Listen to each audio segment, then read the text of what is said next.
Hello, my name is Alejandro Guisa Lucino, and this is a PowerPoint presentation on the different types of abuse that there is.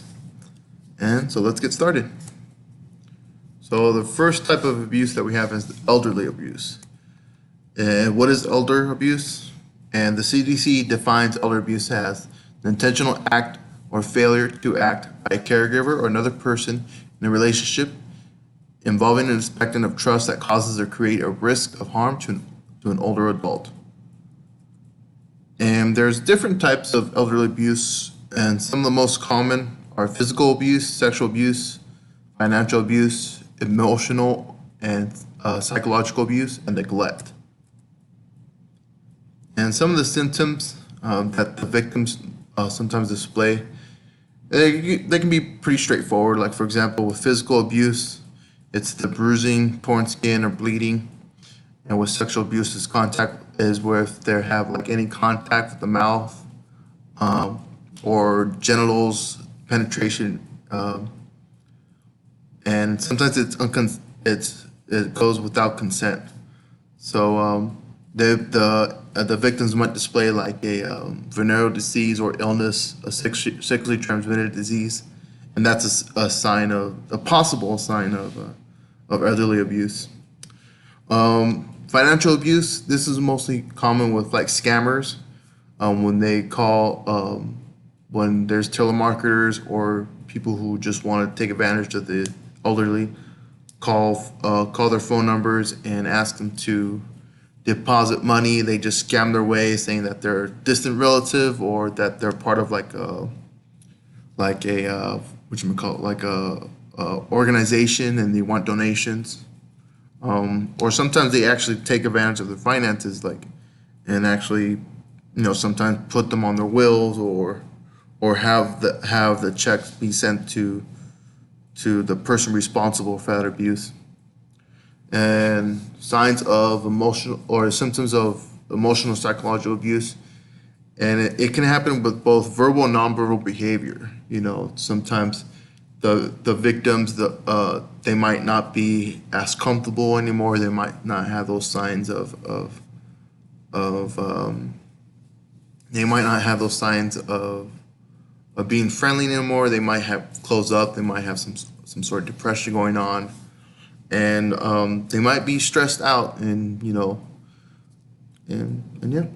And other types of neglect is where, for example, if they're in a nursing home, they don't receive the proper care. They don't get their 3 or 4 square meals a day. Their hygiene, they're not properly clothed and not properly sheltered. And sometimes they don't even take the proper medication. They forget to properly medicate their clients, the elderlies. And what are some common causes of elderly abuse? And so, common cause that I find that I was kind of astonished was that it's the understaffing at nursing home, and there's not enough staff to get adequate care for the elderly people. Another common cause is that they don't vet the background of the caregivers. They don't properly vet them. They don't do the proper background checks.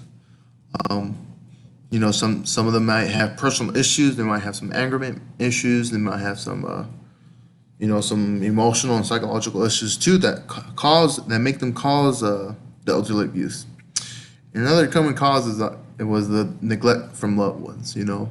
Since it's grandma out in the back, they don't really pay attention to her.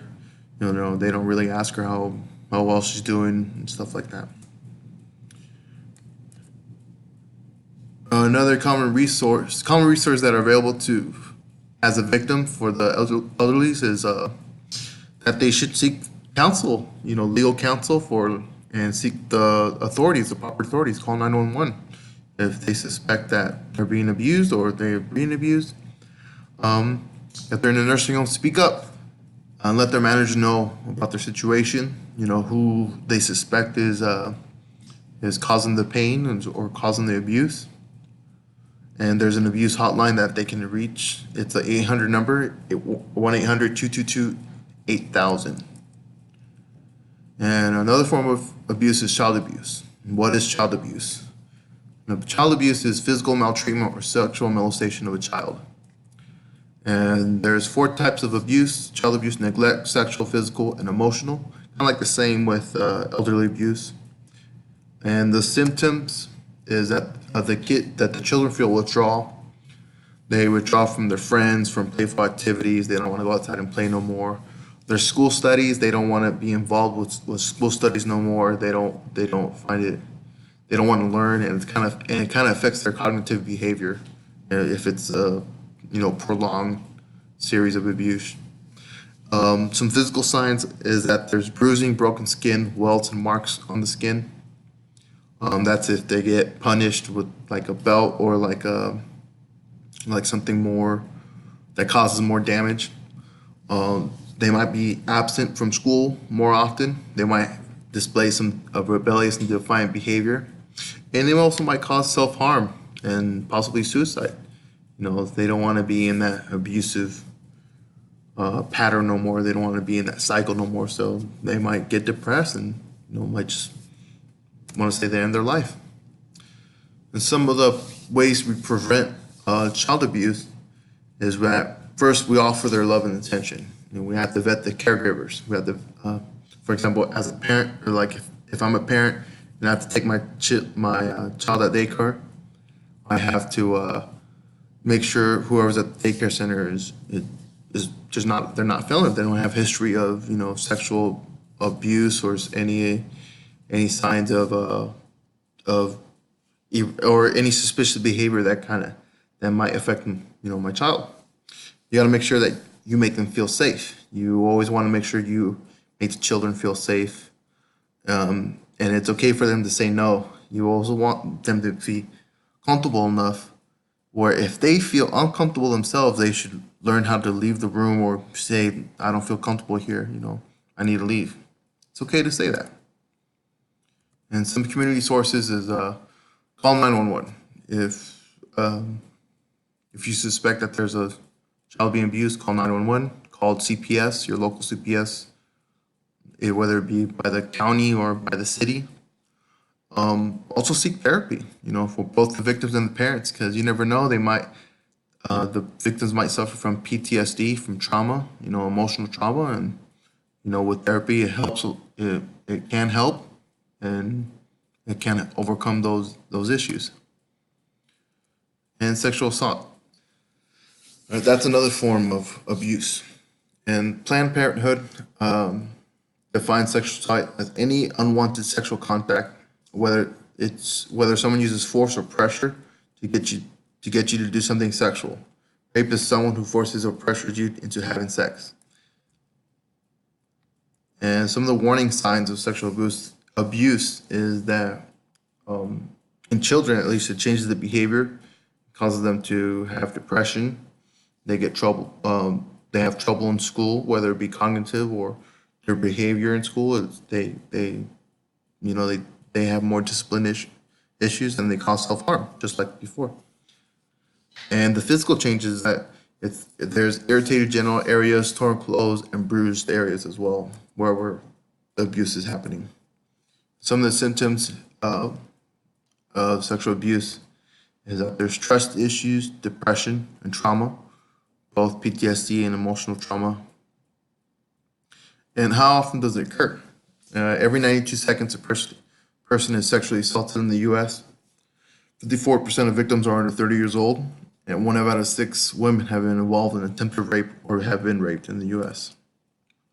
Why not report it to authorities? And many victims don't report cases of sexual assault until it's too late. So why not? Well, sometimes the victims feel shame, they have fear of retaliation, they have low self-esteem, which causes them to have all the other symptoms of not reporting it. They're afraid of denial, that they themselves feel denial, or that the attacker might, deny the allegations or the actions.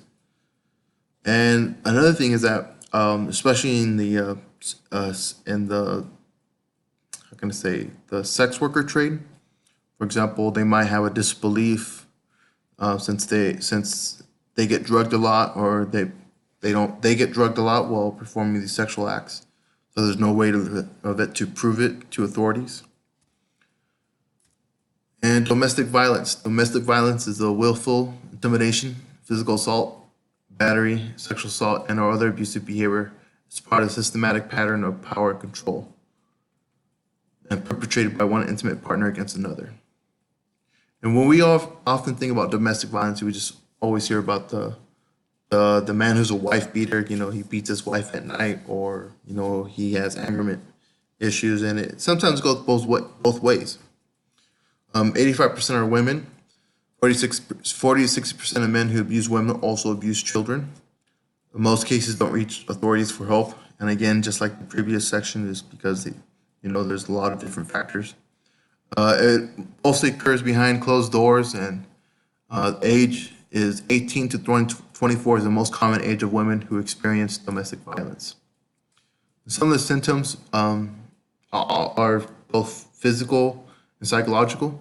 In psychological, the victims might feel anxiety, constant state of alertness, a sense of hopelessness and depression. And with physical, they might have headaches, pain in the affected areas where they get abused, restless, inability to sleep, asthma. And not only is this just caused by physical domestic violence, but also by verbal and emotional domestic violence. What causes domestic violence? From the victim side, it's the low self-esteem, previous history of abuse, false sense of love. And from the abuser side, is that the abusers are mostly possessive, jealous, and controlling of their partner. They have poor impulses to control their anger, and they have a low frustration tolerance. And they're good manipulators. They manipulate their victim and others to get on their good side. They tend to manipulate their victims very often. And some of the community resources that they have for domestic violence is that if you suspect anyone who's a victim of domestic violence, please report it to your local authorities, even if that's your neighbor or someone from school or someone from work. It's always better if they seek help. If they seek help, because most likely they won't seek help themselves unless it's too late. You shouldn't live in fear, no matter what the situation is. There's also a national domestic abuse hotline. Call 911, the emergency authorities, and the domestic shelters organization. And they have a lot of resources available to victims of domestic abuse. And here are just a few of the websites and hotlines for all the other types of abuse. And that is my presentation, and thank you very much. Appreciate it. Have a good day. Bye-bye.